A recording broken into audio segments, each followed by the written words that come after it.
前はもう死んでいる。何？ Hey, John Rowe. The topic of the We should do a podcast podcast. together We should do a and I'm podcast. excited. お前はもう死んでいる。何？ Hey, John. Hey, John Rowe. We should do a podcast. The topic of the podcast together and honestly I'm excited. G'day, dorks, and welcome in to Lords of Dorktown, a podcast all about anime, cartoons, and video games. My name's Philip, and the dork joining me tonight has watched more hentai than I've had hot meals. It's the cartoon cunt himself, Tayo. How you doing, buddy? Mate, I don't doubt that I've watched lots of hentai, but you having hot meals, like, come on. We take one look.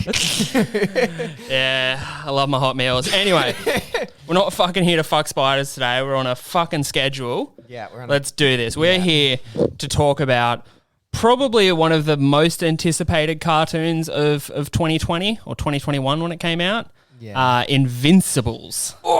Invincible. Invincible. Yeah, single, not plural. Singular.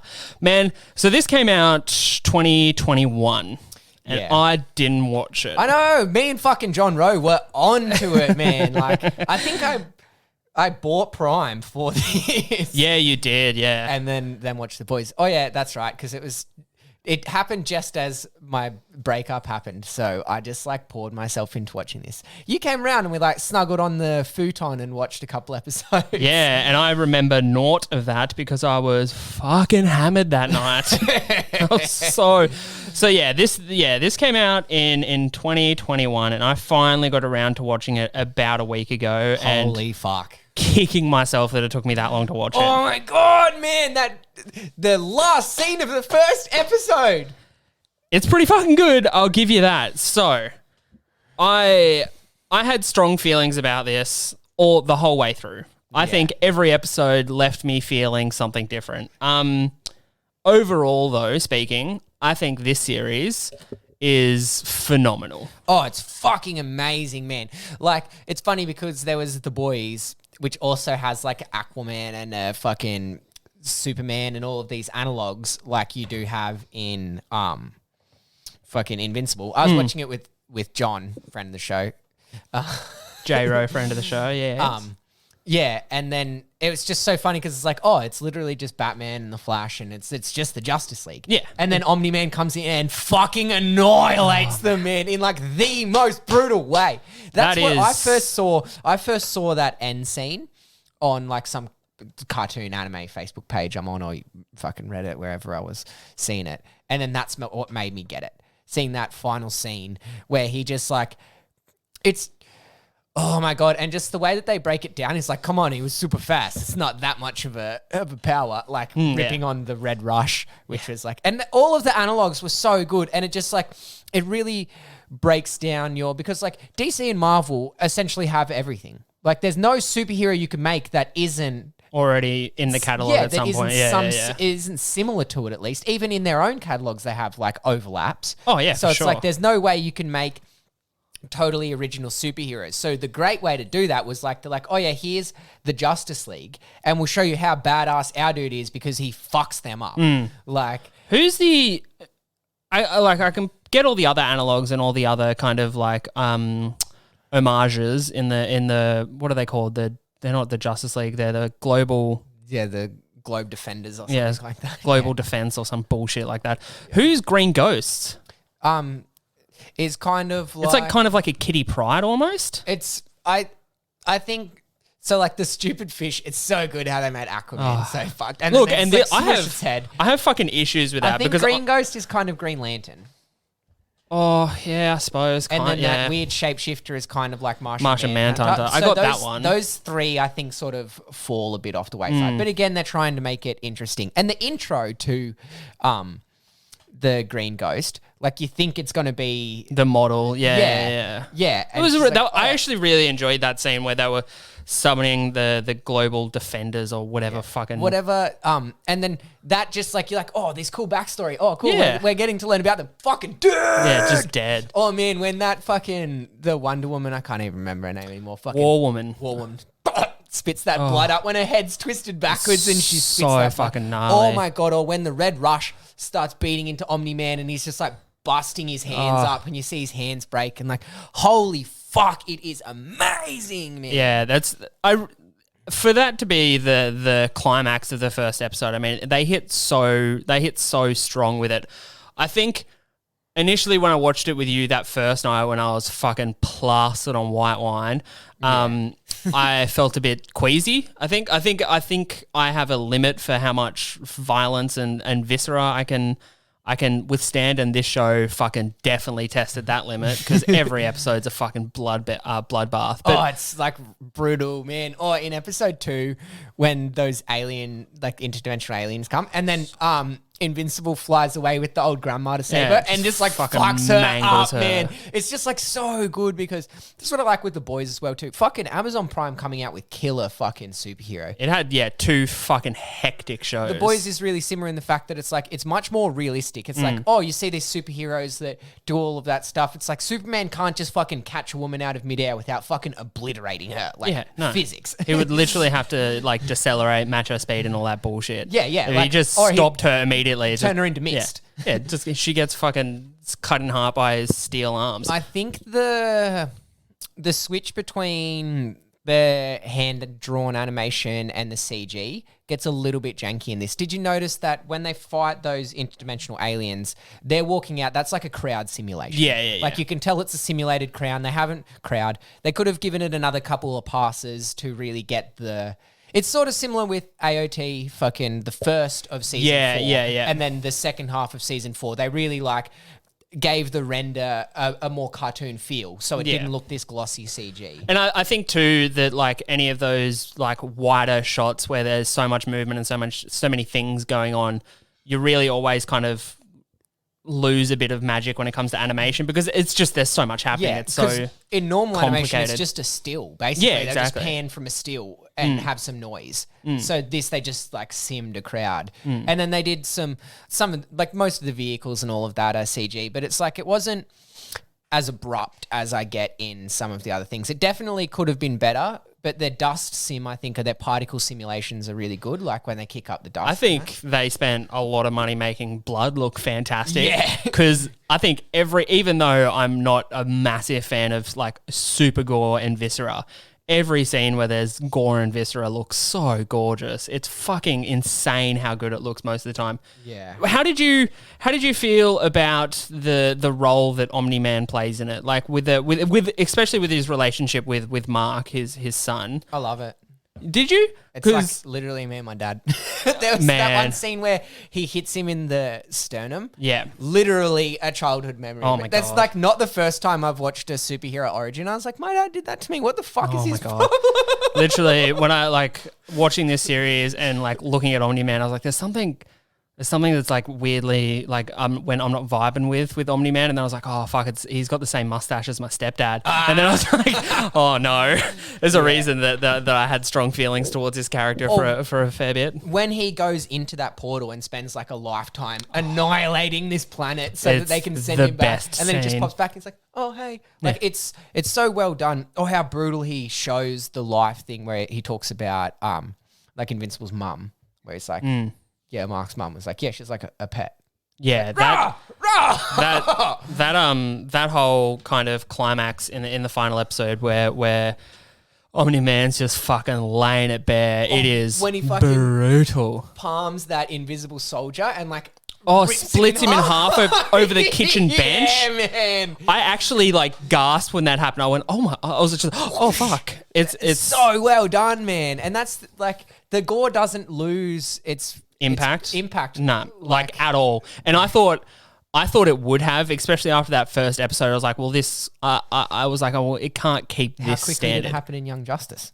Yeah, exactly. We were literally on this podcast like 4 episodes ago talking about how quickly the gore and the death of Halo lost its impact, where the impact is literally never lost in this, like Yeah. at all. Oh man, and it's so good. The third episode where they have that what was it, Dr. Seismic? Oh my god, Dr. Seismic trying to explode Mount Rushmore. It's so fantastic. It's like and also how they golden age storyline. Yeah, it's like you just literally rip straight from Silver Age comic books. Like literally, and like the fact that like, oh yeah, he's kind of crazy because every time he uses his our seismic bracelets, it gives him a concussion. I was like, yeah, of course. Yeah, like, and they're like, oh yeah, that's why he's fucking evil because he's also a bit crazy. Yeah, he's fucking nuts. Yeah, that's really good. Can we give a fucking huge shout out to the voice acting cast on this? Yeah, it's amazing. I think it's hands down the best. Like it's the best work J.K. Simmons has ever done in the voice acting. It's phenomenal. Dude, Omni-Man J.K. Simmons it's perfect. It's literally awesome. perfect. And they gave him a mustache, which is, Perfect. Also, I can never pronounce his fucking last name, but Jason Martazukas as Rexplode. Yeah. Man, I loved him in Big Mouth, and I thought I couldn't love him anymore. And then as soon as Rexplode got not announced, he appeared on the screen. I was like, oh, great, this is my new favorite character. Rexplodes is a fucking so annoying. Man. He's a cunt from start to finish, and he's no redeeming qualities, and I fucking love it. Talking about this other team, Robot. Oh, holy fucking Robot, man! I loved Robot. That's so awesome. Rowdy, is that what he goes by at the end? Rowdy, yeah, or Rudy. Yeah, I fucking loved it, and his whole subplot. Was the best subplot. And just this whole overarching, I was like, what the fuck is he doing? Who is this? Who is that? What's this? Boom. Fucking Robot, like, fucking, what's it? The big nose thing, Pinocchio story. Yeah. Like, I'm a real boy. And it's literally, and also like, I know we're jumping all over the place here, but we're a bit frantic at the moment because we are on a fucking schedule. Yeah. There's some shit going fucking down.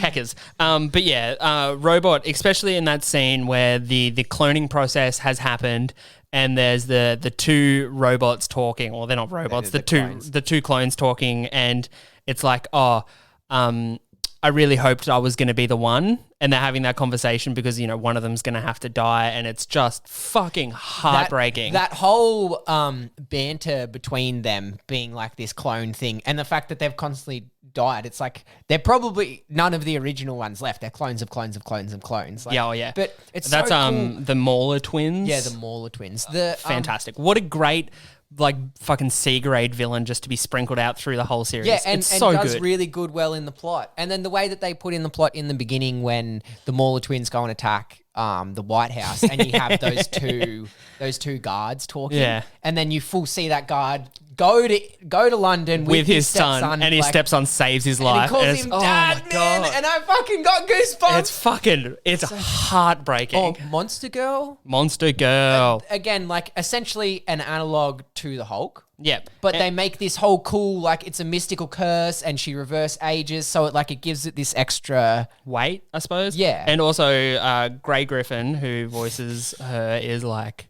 oh, mate. When I saw that she was in this cast, I was like, oh, thank God. Grey Griffin needs to be in more things. The fuck out of Rex. Oh, you're like, again. Yeah, damn. I fucking love Rexplode. He's such a... And even after that whole fight, when it's just like they just make up and Rexplode is still kind of being a dick, but also not. Yeah. Fucking... What a cunt at all times. He fucks Duplicate. So good. I have questions about Duplicate too, because... I fucking knew you would. Not sexual, but maybe sexual. So when that scene happens, when Duplicate is talking to Eve and Rex is in the shower with the other duplicates, Duplicate moans, hinting that Duplicate can feel what her duplicates are feeling. Yeah. Which would mean Duplicate has felt herself die countless times. Yeah, like fucking brutally. Horrific. That is how is Duplicate not the most twisted son of a bitch person in this whole fucking universe? She literally feels herself die countless times. Horrific. Yeah, it's fucking brutal. Can we talk about how underpowered that new Global Guardians team is? Yeah. It's the fact that they thought that they were leaving them as the last line of defense against Omni-Man was laughable. So who makes up that team? We get Duplicate, Eve's not in it. Rexploder, Robot, Black Samson. Yep. Who else is in there? Monster Girl. Monster Girl. I feel like there's another one. Oh, the chick that can make herself big and small. Oh, yeah. What the fuck was her name? We're frantically Googling here, people. This is... Guardians of the Globe that's it. was what they're originally called. Past members. The Immortal, Aquarius, Darkwing, Green Ghost, Martian Man, Hunter. Yeah, it's literally they just cut a word off. That's fantastic. Black Samson, Duplicate, Monster Girl, Rexplode, Robot, Shrinking Ray. That's it, Shrinking Ray. Fantastic. So good. And all of that, like, and like Adam Eve. There's like, they do a really, really good, you can tell they fucking love comics. Oh, Like, yeah. The guy who wrote the original. Robert Kirkman. Shout out to the Kirkman himself. But yeah, there is so much love put into this show for, you know, comic books, superhero franchises, the superhero kind of genre that's been, you know, forged out over the past, you know, 30, 50 years. There's so much love put into the show for that it immediately lifts the show up to be more than, you know, a satirical look on superhero. Yeah. Like it's so much more than that because there's so much just love and affection for the genre in it that it's just fantastic, man. Episode 5, that actually hurt. Holy fuck. That's when he helps that guy. Cement Head, I want to say. It's not Cement Head, it's something. Again, like, it's like fucking Cinderblock or like Black Mask or like Techno Head, I think it was something like that. Techno Head was his boss. Yeah. I think it was even like Techno Face. But anyway, it was something dumb. But yeah. And also Omni-Man being right about that whole thing too, which was a nice touch that Titan was his name. Titan, okay. Yeah. And he'd get covered in cement, yeah. Gravel. That whole episode being, you know, Omni-Man teaching Mark a lesson that, you know, even if a villain or like there's no good in the world, it's essentially everyone's out for themselves. Again, and this big was my dad vibes. The whole time I was looking at Omni-Man, I was like, fuck, I wish my dad wasn't a supervillain. kind of just want to hug you now, to be honest. I just feel like, should we turn these off? And are you okay? You all right? I'm right. Okay, that's all right. Seriously, so much I was like, that fucking bastard. Oh, when you see Omni-Man just watch his son get fucking obliterated by Beast thing, That weird cat manticore person. man. Yeah. It was like I traveled dimensions to find a worthy foe and I found no one. Also, kind of bullshit that everyone survived that attack because it definitely looked like no one should have. Oh, I fucking know. Monster man. Girl got her fucking face clapped with 2 like metal fucking bricks. Yeah. Black Samson got his arm fucking ripped to pieces. And Mark took a fucking mace to the chest. Black Samson gets his powers back after that, eh? In the hospital, yeah. Which we still don't get to see what his powers are because and he we never still has don't a know. thing. That whole fucking bit between Black Samson and Rex as well too is So a good good. little like. So good. And also, like, you do get a payoff for it in the end when Rex goes to clean the blood off the wall that Cecil so kindly left as a reminder. And we'll get to fucking Cecil too because what a fucking character. Holy fuck, he's a mad cunt, Yeah, though, man. but yeah, that payoff with Rexplode and Black Samson in the end was you know, it was pretty good. It kind of made that whole storyline a little bit better because the Guardian storyline is probably the weakest throughout. Yeah. And then again, taking big fucking homage to Golden and Silver Age Marvel and DC where it's like, oh, we have a black superhero, let's put black in his Yeah. name. It's so rough too. It's just like, oh. I think How else will they know he's a black? fuck. I think the only character in the show whose arc bored me to tears is Adam Eve. I found her arc was nothing. Yeah, really. it's lame teenage drama arc. Yeah, but also like I feel like there should have been some consequences for her leaving the superhero life and trying to help people. Also, the farm that she built where she got all the graves back and like she made the whole vineyard pop out of nothing. I think that farmer would be kind of pissed because they don't look like they have the infrastructure to harvest straight away, which is what happened. It's Like, fuck, we just sold all of our shit. oh my God. We need to hire everyone to pick these grapes. Yeah, farming is like a rough. It's like, sure, at the end of the year, you might get like $58,000, but you're reinvesting 50 in it to like Yeah. pay off your debts from last year. I often think about that because this is a thought I have every now and again when I'm driving to my job. You pass all of, like the when I pass all the cornfields and stuff like that. I just think I was like, I think I kind of romanticize being a farmer sometimes. Like, gotta be nice just to get up every day, 5 o'clock, just go work in a field till the fucking sun falls. Yeah, they have like an extremely high rate of suicide. Oh yeah, of course, of course they do. Because it's like, oh look, finally after years of drought, my crop might be good because I've got some rain. Oh wait, it rained on the one day I didn't need to. Now I have no crop. Yeah.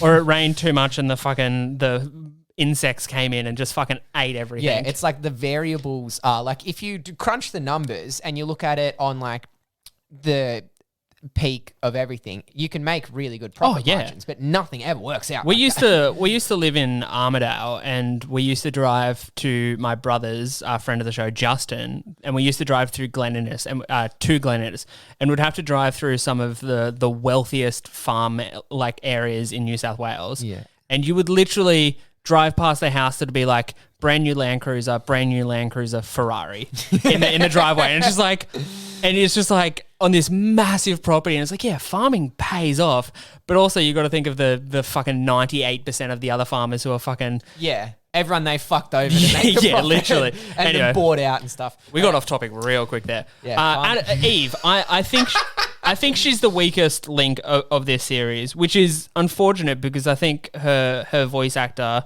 she's one of my favorite human beings of all time. To be honest, she's in one of my favorite series of all time, Gillian Jacobs from Community fame.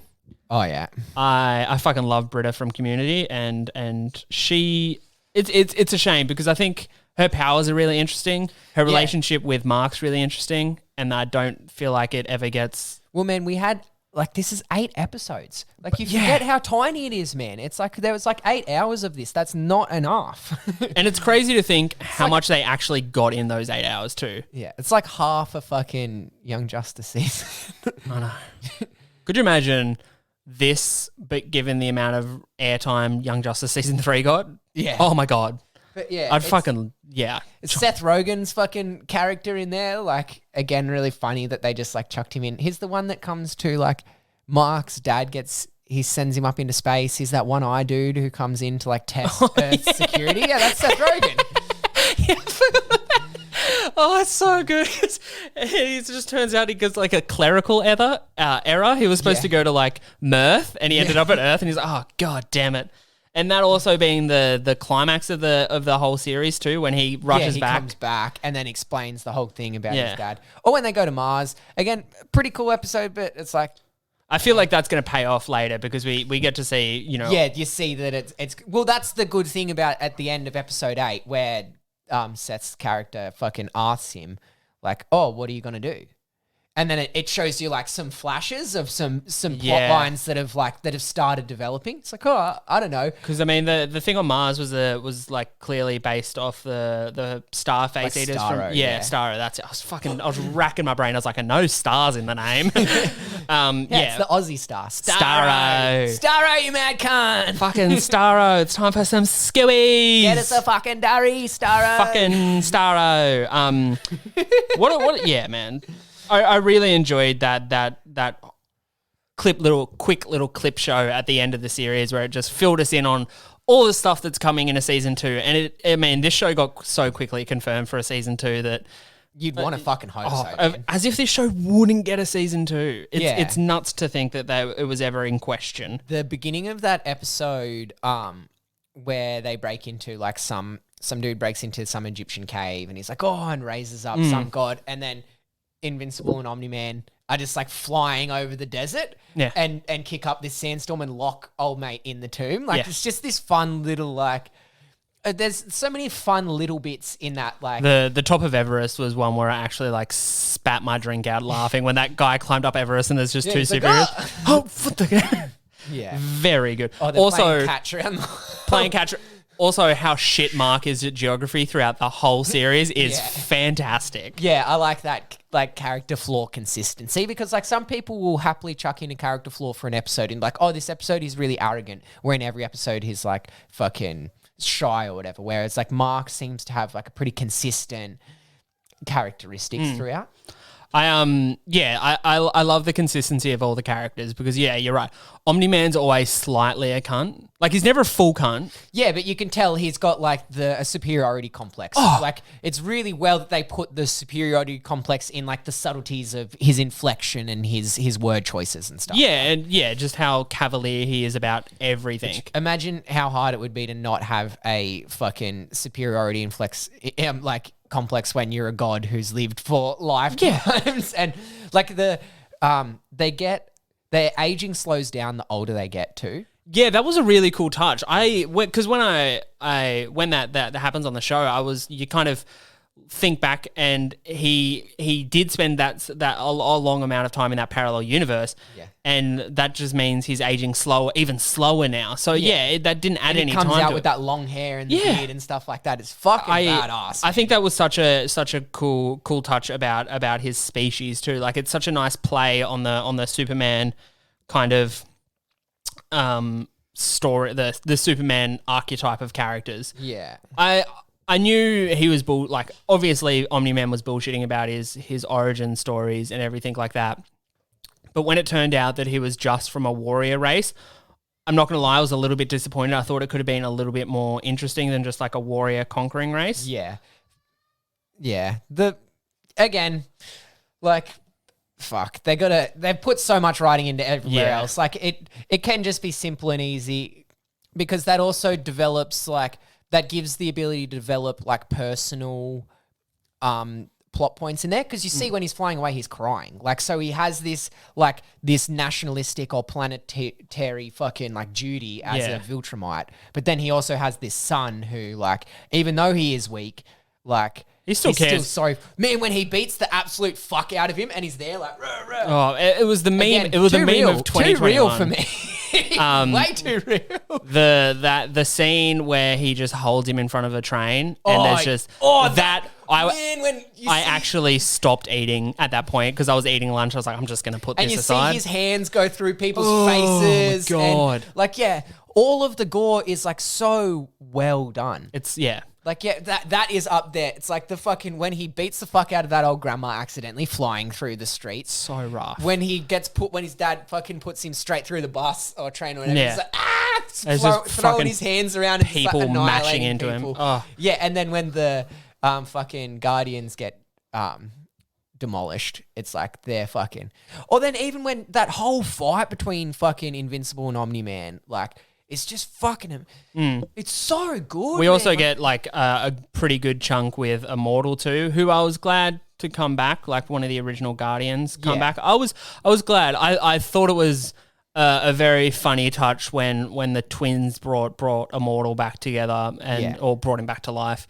And they're like, oh, man, not even Cecil could do this. And they're like, Cecil doesn't know what the fuck he's doing. Like, he has no idea. Yeah. Which is good because you realize throughout the series that Cecil has fucking no clue. Yeah, he's flailing in the wind for most of it. Like, he's above all of the people. Oh, yeah. But he's below everything else. Yeah. He's like, well, that's the nature of like intelligence agencies and law enforcement is they are playing on the back foot. Yeah. Because like you have to identify something as a problem or as a point of interest or something and then go into looking into it and gather the information and stuff while that party has already acted or is already acting.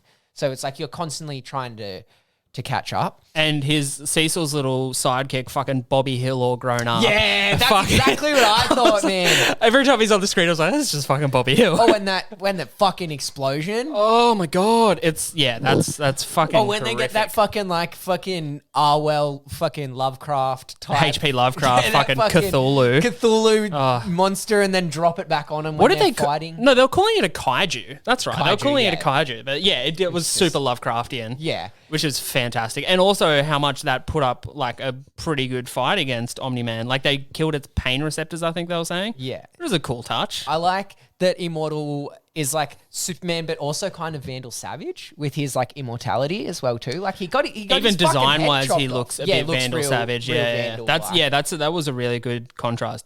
I really loved and wanted so much more of the Demon Detective. I fucking love. I just wish they made him talk in like rhymes, like they do in DC. Like, but he already has he's got a mystic way. He's very cryptic in the way he talks. Yeah, again, I think it would have been a little bit too on the nose if they were like, it's Etrigan, but it's not Etrigan, but he rhymes too. I just love it. I just love that character trait of the rhyming demon detective. I think it's fucking fantastic. And then the whole thing of him coming in and everything gets cold. So, really good touch. Cecil and Omni-Man both notice when he's around and stuff. Yeah. There's a ridiculous amount of cool things in this series. Yeah. It's wall to wall great. Yeah, and the thing that my biggest pet peeve was like the crowd simulations were too easy to identify. Yeah, and like some of the crosses from CG to hand drawn were a little bit abrupt, but like. Very mild of a complaint. I got pretty sick of the whole Amber love thing with Mark. That I did at the time. That got tired. Fuck. That got tired really quickly for me, just because I just found it dull. And then you kind of get a payoff for it when it's revealed that she always knew he was a superhero, and that's kind of like a cool play on words. Because how the fuck did not play on words, just like a little play on the trope. It's how did Lois not take that long to notice Clark? It's like. But also, it makes her reaction at the university really unwarranted. She's like, you ran away, but you knew he was invincible and he was there fighting, so you know he didn't run away. Yeah, that sounds like some borderline personality shit. Oh, she's fucking crazy. Everything she does is fucking crazy. That's the thing. She doesn't make a rational decision, because if you take what she says as fact, that she always knew that he was invincible, everything she does, it makes her a fucking arsehole. Because she's like, why aren't you ever putting me first? Oh, no, because, I had this thing with Dad. But she knew that she wasn't being put first because he was saving people's lives, you fucking narcissist. I hated her. Anyway. Yeah, I wasn't a fan. Nah, fuck that bitch. That being said, I think I would have hated it a lot more if they made it an actual love triangle between Mark, Eve, and Amanda. I would have not liked that. I don't think it was necessary. Isn't it? Oh, Amber. Fucking hell. I literally just said it too. Yeah. Fuck that name. Yeah, it's a bad name. I think only bad people have that names, to be honest. Anyway, man, we have honestly we could have done this episode a lot longer. It sucks that we have to keep it relatively short. We got to cut it off. I know. I wanted to start with what's been getting it and fucking talk about AOT. Fucking. Oh, you finally caught up to 4.2. You finally caught up to AOT, and I wanted to talk about one of the most dog shit series that I watched in its entirety today. That's honestly the hottest piece of garbage I've ever seen, and made no sense from start to finish. But anyway, we do have to wrap it up. Also, there's that new Savant album that's been getting it for me. I think we're going to do a What's Your Obsession on that, to be honest. Fuck yeah, man. That would be good. Yeah. But we should talk a little bit. We've got a few more minutes that we can talk about Invincible. So I just want to ask, what was your favorite kill in the whole series? Favorite kill? There's so many good ones. For me, we did mention it briefly, but the pushing the invisible soldier across the countertop was pretty good. I like seeing fucking the fish dude's head just get munched. Yeah. Proper munched. Green Ghost for me was one where I gasped. Yeah, because it's so brutal. It's so quick. Like Red Riot's body just no, it's not Red Riot's. Darkwing's body also Darkwing's death is fucked too. And I love that too, because it's like Batman, where it's like DC Batman is unkillable if he's got prep time, where it's like this, it's like he's a human. Yeah, he's a human. As soon as Omni-Man could get a finger on him, he was dead. Yeah, fucking dead as fuck, man. Fucking ragdolled him. It's and so his brain brutal. Explodes. Yeah, everything in that bit is so hard to say. Oh, like Martian Man hunters. Yeah, it's fucking Martian Man's death. Again, I think that's really cool. It's like his internal organs, that little red pouch. Yeah, I took it as just like his heart or something like that. Whatever it is, his control center, his organs or whatever, and just fucking rip. Oh, it's so brutal. Yeah. Also, that's like such an obvious weak point too. I was like, that kind of sucks. I mean, you're not that powerful if you've got like a glowing weak spot on your body. You can literally light a match and flick it at Martian Manhunter in DC, and he'd be like, "Oh!" It depends on which Martian Manhunter we're talking about here, but most of them, yes. Yeah. Oh, what the original Green Lantern's fucking thing was? Yellow and then wood. Yeah. Yeah. A yellow pencil would have killed him. Would. Yeah, it's so rough. There's literally on this table here, there's a DC encyclopedia, and reading some of the old school DC heroes' weaknesses is one of the funniest things I've done. I remember when you got that and you were staying down the road. Yeah, when I was living in Newingo, yeah.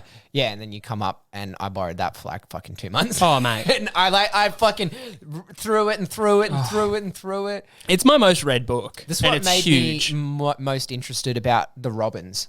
Like, Yes. reading through that, I was like, oh shit, there's so much Robin lore. That's the thing. There's no real sidekick analogs in this whole Invincible series. Yeah. Invincible's kind of a sidekick to Omni-Man, but again, they're their own heroes Exactly, in their yeah. own right. Or the fucking costume creator dude didn't even talk about. oh, him. he was great. I Mad loved cunt, him. man. Yeah. And then that whole bit where Omni-Man comes around with the 6-pack and is like putting It's it over so him in this whole terrifying. subtle way. But also, like, I don't think Omni-Man was ever going to do anything to him. I don't think Omni-Man had any negative kind of... Because, again, Omni-Man doesn't really care about anyone. Yeah, he transcends human emotion. Yeah, he literally looks at these people as less than insects. Like, Yeah.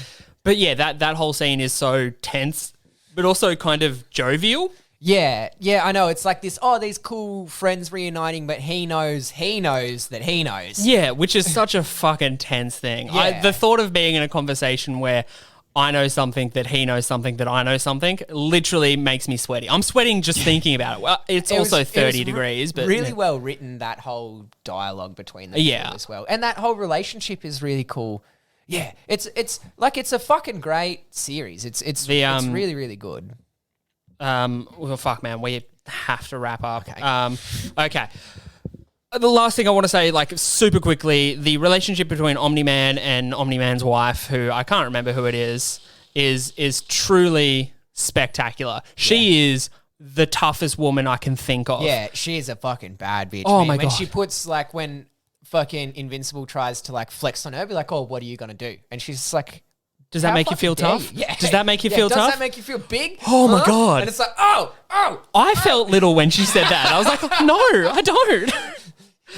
Oh man, it sucks that we have to keep this one so short. We might even revisit this and get J Ro, friend of the show, in on as well, because I know he fucking frothed this series. Yeah, as well. him and I were like, I started it just before him, but we were watching it about the same time. Yeah, and I for some reason was like, no, I'm not going to watch this, Yeah, even though I you loved watched- it. Yeah, you watched the first couple episodes and were like, raw. I know. I think honestly the violence was off-putting for me because I am a little bitch boy most of the time. Yeah, a big little bitch boy. A big little bitch boy. Anyway, I'm genuinely very... That's not the right sound effect. I'm genuinely very upset that we have to wrap this up so quickly, but time restraints are time restraints are time restraints. So make sure you check us out on the socials at Lords of Dorktown. If you want some more Invincible content, we'll release another episode. We might even do like a mixed episode where we do this and another thing. Yeah. And we'll be prepared for season 2.